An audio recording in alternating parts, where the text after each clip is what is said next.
नमस्कार, प्रभा साक्षी देख रहे हैं आप। आपके साथ मैं हूं अंकित सिंह। छत्तीसगढ़ विधानसभा चुनाव के पहले चरण के लिए 20 सीटों पर वोटिंग हो चुकी है। वहीं मिजोरम में जो 40 सीट है वहां भी वोट डाले जा चुके हैं। इसके अलावा छत्तीसगढ़ में दूसरे चरण का मतदान 17 नवंबर को होगा।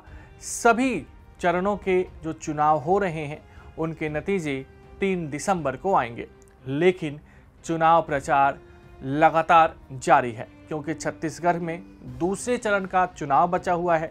इसके अलावा मध्य प्रदेश, राजस्थान और तेलंगाना में भी चुनाव होने हैं। इन राज्यों में भाजपा और कांग्रेस के बीच सीधा मुकाबला है, जबकि तेलंगाना में बीआरएस और कांग्रेस एक दूसरे के सामने हैं। इसी कड़ी में आज भाजपा की तिकड़ी ने छत्तीसगढ़, मध्य प्रदेश और राजस्थान में जमकर चुनाव प्रचार किया। साथ ही साथ केंद्रीय गृह मंत्री अमित शाह ने राजस्थान में रोड शो भी निकाला। तीनों ही यानी कि प्रधानमंत्री नरेंद्र मोदी, भाजपा अध्यक्ष जेपी नड्डा और गृह मंत्री अमित शाह के निशाने पर पूरी तरीके से कांग्रेस रही। तीनों नेताओं ने कहीं ना कहीं कांग्रेस को घोटालेबाज करार दिया। साथ ही साथ प्रधानमंत्री नरेंद्र मोदी ने ये तक कह दिया कि हम जो कहते हैं उसे करके दिखाते हैं। कांग्रेस गरीब लोगों से लगातार विश्वासघात करती रही है। सुनिए तीनों नेताओं ने क्या कुछ कहा है। साथियों, एक तरफ भाजपा का संकल्प पत्र है तो दूसरी तरफ कांग्रेस का झूठ का कारोबार। आप सभी को कांग्रेस ने विश्वासघात के सिवाय कुछ नहीं दिया है। कांग्रेस ने छत्तीसगढ़ के युवाओं को क्या क्या सपने दिखाए थे और दिया क्या? उन्होंने महादेव के नाम पर भी घोटाला कर दिया। महादेव के नाम पर महादेव सट्टेबाजी घोटाले की चर्चा आज देश और विदेश में हो रही है। कांग्रेस ने अपनी तिजोरी भरने के लिए आपके बच्चों से सट्टेबाजी करवाई है। क्या इनको माफ करेंगे क्या आप? आपके बच्चों को बर्बाद करने वाला काम ऐसे लोगों को माफ करोगे आप? और ये सब किसके इशारे पर हुआ? किसके इशारे पर हुआ? किसके इशारे पर हुआ? उनको सजा मिलनी चाहिए कि नहीं मिलनी चाहिए? पहले सजा आप दोगे कि नहीं दोगे? कमल के निशान पर बटन दबा करके कड़ी से कड़ी सजा ऐसे लोगों को करनी है भाइयों। मुख्यमंत्री कार्यालय यहां सट्टेबाजों का अड्डा कैसे बना हुआ था?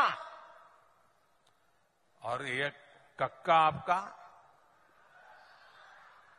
सब लोग तो कहते हैं 30% कक्का, 30% कक्का, खुलेआम सट्टा। ये 30% कक्का खुलेआम सट्टा चला रहे थे। आज यहां के मुख्यमंत्री के करीबी जेल में बंद है। छापों में नोटों के बड़े बड़े ढेर मिल रहे हैं जी, सबूत के साथ। करोड़ों रुपए पकड़े जा रहे हैं। जो घोटाले का सबसे बड़ा आरोपी है वो टीवी पर आकर कह रहा है कि उसने मुख्यमंत्री को 500 करोड़ रुपए से ज्यादा रिश्वत दी है। अब आपको सबूत की जरूरत है क्या? देने वाला खुद कह रहा है रुपये मिल रहे हैं और फिर भी आपसे वो वोट मांग रहे हैं। शर्म नाम की चीज नहीं है इनको साफ करना पड़ेगा भाइयों, साफ करना पड़ेगा। करोगे? हर पोलिंग में उसमें से सफाई करनी पड़ेगी, क्योंकि ऐसे आरोपों से घिरे मुख्यमंत्री को एक दिन भी सीएम की कुर्सी पर नहीं रहना चाहिए। अशोक गहलोत जी को कांग्रेस के उनके प्रशंसक जादूगर कहते हैं। जादूगर तो है ही भाई, कुछ तो है। कोई मुख्यमंत्री ऐसे जादू नहीं कर सकता। देखिए साहब, इन्होंने जादू कर राजस्थान में बिजली घूल कर दी, पूरे देश भर में बिजली मोदी जी ने घर घर पहुंचाई। यहां सबसे ज्यादा कटौती राजस्थान में होती है। स्वास्थ्य की सुविधाएं जो वसुंधरा राजे सरकार में बहुत आगे बढ़ी थी, इसको घूम करने का काम ये अशोक गहलोत सरकार ने किया है। रोजगारी भी घूम कर दी, कानून और व्यवस्था भी घूम कर दिया।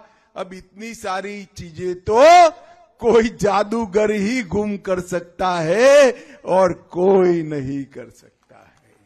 भाइयों और बहनों, चाहे बिजली देनी हो, स्वास्थ्य सुरक्षा ठीक करनी हो या कानून और व्यवस्था की स्थिति ठीक करनी हो, ये काम केवल और केवल कमल फूल की सरकार कर सकती है, भाजपा सरकार। यहां मैं बहुत से नौजवान लोगों की तस्वीरें देख रहा हूं सामने बैठे, जिन्होंने 2003 शायद नहीं देखा होगा, 2002 नहीं देखा होगा, इसलिए उनको अंदाजा ही नहीं होगा कि आज का मध्य प्रदेश और उस समय दिग्विजय का मध्य प्रदेश में क्या अंतर है। आज का मध्य प्रदेश और उस समय के कांग्रेस के मध्य प्रदेश में क्या अंतर है। ये अंतर वैसे है जैसे अमावस्या और पूर्णमासी में अंतर होता है। ये अंतर वैसे है जैसे अंधकार और उजाले का फर्क होता है। दूसरी ओर कांग्रेस भी कम नहीं है। कांग्रेस की ओर से भी पूरी ताकत लगाई जा रही है। आज एक और जहां छत्तीसगढ़ में पहले चरण के लिए वोट डाले जा रहे थे, तो वहीं प्रियंका गांधी छत्तीसगढ़ में ही चुनावी प्रचार में व्यस्त थी। उन्होंने महिलाओं और नौजवानों का मुद्दा उठाया और भाजपा पर निशाना साधा और बघेल सरकार की उपलब्धियां बताई। दूसरी ओर कहीं ना कहीं मल्लिकार्जुन खड़गे भी मध्य प्रदेश में चुनावी ताकत दिखाने की कोशिश कर रहे हैं। मध्य प्रदेश में खड़गे के निशाने पर पूरी तरीके से भाजपा रही और प्रधानमंत्री नरेंद्र मोदी पर भी उन्होंने निशाना साधा। सुनिए दोनों नेताओं ने क्या कुछ कहा। अब आपने मोदी जी से बहुत बार सुना होगा, वो कहते हैं कि वो खुद ओबीसी हैं, कहते हैं कि खुद ओबीसी वर्ग के लिए खूब काम करेंगे, आगे बढ़ाएंगे। और हम जब कहते हैं कि भैया गिन तो लो, आप काम करना चाहते हो, आगे बढ़ाना चाहते हो, मदद करना चाहते हो, तो गिन तो लो कितने लोग हैं, किस जाति के। मोदी जी कहते हैं कि गिनना ही नहीं है। जातिगत जनगणना की बात सुनते ही सारे भाजपा के नेता बौखला गए, फिजूल की बातें करने लगे इधर उधर के कि भाई कुछ भी हो जाए ये नहीं करना हमें। क्यों? क्योंकि ये जो घोषणाएं करते हैं, जो बातें करते हैं, खोखली हैं। आपके लिए सचमुच काम नहीं करना चाहते। ये सब अपनी मान सम्मान को बढ़ाने के लिए, वो दिखे सर्वज्ञानी सर्वोपरि वही दिखे, लेकिन जब असलियत, जब हम धरातल पे देखते हैं कि काम किया है कि नहीं, रोजगार दिलवाए। आपसे कहा था करोड़ों रोजगार हर साल दिलवाएंगे, 10 साल हो गए इनकी सरकार है, रोजगार दिलवाए। किसानों को मजबूत कहा था, किसानों की आय हम दुगनी करेंगे, की रो रहा है देश का किसान। कहा था नौजवानों के लिए नई नई स्कीम निकालेंगे, अच्छे अच्छे रोजगार बनाएंगे, जो थे उनको भी बिगाड़ दिया। आपको बैकवर्ड क्लास के प्रधानमंत्री हम नहीं कह रहे, हम तो उनको प्रधानमंत्री ही कहेंगे, लेकिन वो हमेशा कहीं भी जाते हैं वो कहते हैं मैं बहुत गरीब हूं, ये लोग सहन नहीं कर रहे, मैं एक चाय वाला हूं और चाय बेचता था। ऐसा एक गरीब का बेटा हिंदुस्तान के कुर्सी पे बैठा, ये लोगों को सहन नहीं हो रहा। ये उन्होंने ही कहा, नहीं कहा। सुने नहीं आप? नहीं सुने? सुने तो ये गरीब फिर जनगणना क्यों नहीं कराता? ये गरीब गरीबों के लिए स्कीम क्यों नहीं बनाता? ये गरीब तो गरीबों को नहीं देख रहा, सिर्फ अमीरों को देख रहे। किसको देख रहे?